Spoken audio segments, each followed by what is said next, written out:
Hi అండి, welcome to Lakshmidevi channel. ఈరోజు నేను బీట్రూట్ లడ్డు చేస్తున్నా. చూడండి, హెల్త్కి చాలా మంచిది. పిల్లలైనా పెద్దలైనా తినొచ్చండి. ముందుగా ఒక 2 బీట్రూట్లు తీసుకొని చెక్కు తీసి సన్నగా కట్ చేసుకొని మిక్సీ జార్లో వేసుకోండి. కొన్ని వాటర్ వేసేసి మిక్సీ పట్టండి. పట్టి ఇలా వడగట్టండి. కొంచెం చిక్కగా ఉంటే కొన్ని వాటర్ అయినా వేసుకోవచ్చు. ఇలా ఒత్తండి. మీకు చూపించడం కోసం నేను గ్లాసులో పోసి కొలత చూపెడుతున్నాను. 1/2 గ్లాసు బీట్రూట్ రసం అండి. 1 గ్లాసు రవ్వ తీసుకోవాలి, బొంబాయి రవ్వ. అలా తీసుకున్న తర్వాత ఒక 1/2 గ్లాసు చక్కెర, అది కూడా మిక్సీ పట్టి 2 ఇలాచీలు వేసి మెత్తగా మిక్సీ పట్టండి. మిక్సీ పట్టి పక్కకు పెట్టుకోండి. మరో ప్యాన్ పెట్టి మనం ఈ రసం బీట్రూట్ రసాన్ని అందులో పోసుకొని కొద్దిగా మరిగించండి. మరిగించకపోతే పచ్చిదైనా పోసుకోవచ్చు, కానీ పాడైపోద్ది లడ్డు, ఎక్కువ రోజులు నిలవ ఉండదు. ఇలా చేసుకుంటే చాలా రోజులు ఉంటుందండి.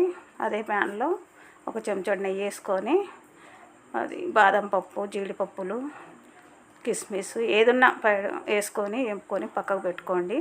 గ్లాసు రవ్వ అందులోనే వేసి కలర్ వచ్చేంతవరకు కొంచెం సిమ్లో పెట్టి వేపుతూ ఉండండి.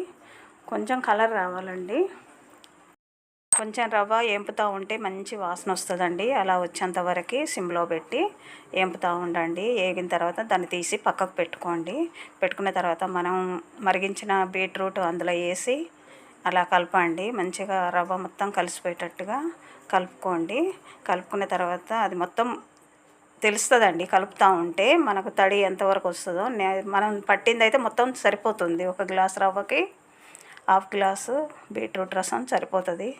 మనం మిక్సీ పట్టిన చక్కెర పొడి కూడా అందులో వేసేయండి. వేసి మెత్తగా కలపండి. ఇట్లా కలిసిపోయేటట్టుగా కలిపి మనకు ఇష్టమైతే ఒక చెంచా నెయ్యి వేసుకోవచ్చు, లేదంటే దాంతో సరిపోద్దండి. లడ్డు కడితే వచ్చేస్తుంది. మనం ఏంపి పెట్టుకున్న కిస్మిస్, జీడిపప్పులు అవి కూడా అందులో వేసేసి నేను కొన్ని పుచ్చగింజలు కూడా 2 చెంచాలు వేసానండి. అది మీ ఇష్టం అండి. ఉంటే వేసుకోవచ్చు, లేకపోతే ఏది వేయకపోయినా బాగానే ఉంటుందండి. డ్రై ఫ్రూట్స్ ఏది ఉన్నా కానీ మీరు వేసుకోవచ్చు.